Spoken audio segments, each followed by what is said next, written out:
ખરેખર આપણે બોલી શકી પણ આ નારી સૂર કરવાની અઘરો છે.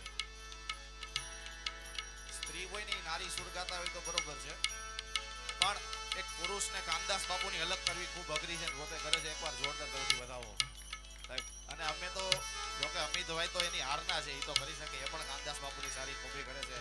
અમિતભાઈને વધાવો. અને વર્ષો થયા કિશોરભાઈ જે કાનદાસ બાપુની સાહેબ યાદી કરાવે, કિશોરભાઈને પણ વધાવો. અને જોકે હું તો 20 વાળો કલાકાર કહેવાવ.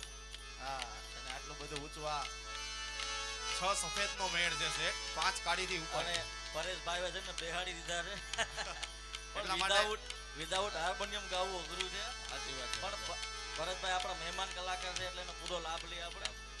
પણ કાનદાસ બાપુની અલગ થોડીક કરી છે તો એની કોપી તો ન કરી શકું હું, પણ થોડીક બાપુ